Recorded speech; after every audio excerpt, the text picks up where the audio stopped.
देश को green revolution देने वाले शास्त्री जी, देश को व्हाइट रेवोल्यूशन देने वाले शास्त्री जी, गांधी जी के फॉलोवर शास्त्री जी और 1965 में पाकिस्तान को घुटनों पर लाने वाले शास्त्री जी। इतनी महान बातों से भरे देश के प्रधानमंत्री लाल बहादुर शास्त्री जी की जब ताशकंद में रहस्यमयी मौत हुई तो पूरा देश हैरान था। लेकिन ये मौत अपने पीछे ढेर सारे सवाल छोड़ गई थी, जैसे कि क्यों जब उनकी लाश भारत आई तो वो नीली और काली पड़ चुकी थी। आखिर क्यों अंतिम संस्कार से पहले भी उनके पत्नी और उनके बच्चों को उनके अंतिम दर्शन करने नहीं दिए गए, और क्यों उस टाइम सरकार ने देश के प्रधानमंत्री की मौत का सच जानने के लिए उनका पोस्टमार्टम नहीं करवाया। और सबसे बड़ा सवाल तो ये कि आखिरी रात में जिस फ्लास्क से उन्होंने दूध पिया था उसकी फोरेंसिक जांच क्यों नहीं हुई। इन सभी सवालों को लेकर कुछ लोग कांग्रेस पर इल्जाम लगाते हैं तो कुछ लोग सीधा इंदिरा गांधी को ही कटघरे में खड़ा कर देते हैं। लेकिन इसकी सच्चाई जानने के लिए बने रहिएगा वीडियो के अंत तक। कहानी की शुरुआत होती है 1965 में, जब पाकिस्तान और इंडिया में वॉर चल रहा था। इस जंग की शुरुआत तो हमेशा की तहत पाकिस्तान ने ही की थी और हर बार की तरह इंडिया ने उनके घर में घुसकर मारा था और मारते मारते इंडियन फोर्स लाहौर तक पहुंच गई थी, जिसे शांत करने के लिए यूनाइटेड नेशंस ने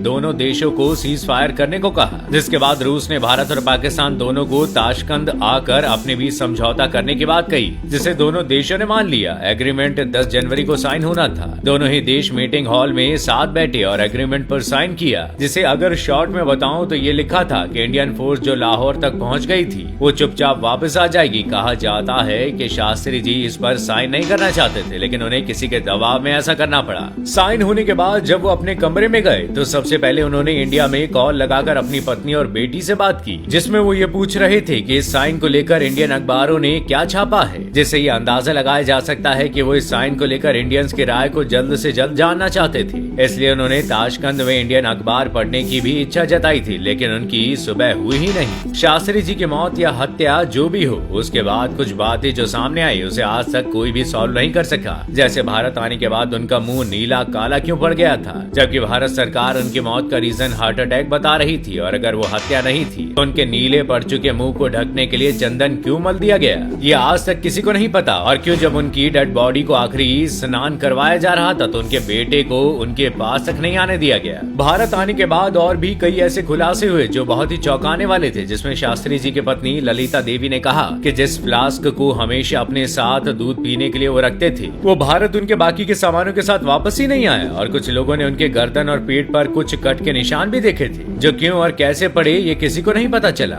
इसमें सबसे बड़ा ट्विस्ट ये है कि उस दिन शास्त्री जी का खाना उनके शेफ ने नहीं बल्कि भारत के एम्बेसडर टीएन कॉल के शेफ मोहम्मद जान ने बनाया था। और जब रशियन खुफिया एजेंसी केजीबी ने उसे पकड़ लिया तो इंडियन गवर्नमेंट ने उसकी गारंटी लेकर उसे कैसे छुड़वा दिया।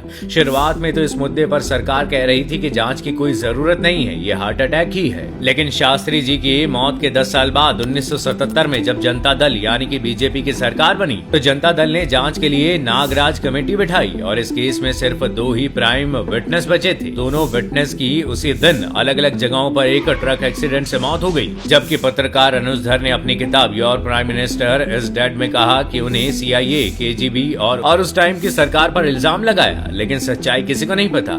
आप ऊपर बताई गई सभी बातों को फेक समझकर ये मानते हैं कि शास्त्री जी की मौत हार्ट अटैक से हुई थी, या आप इसे हत्या मानते हैं, तो इसके पीछे कौन हो सकता है? कमेंट करके आप अपनी राय जरूर बताइएगा, हमें इंतजार रहेगा।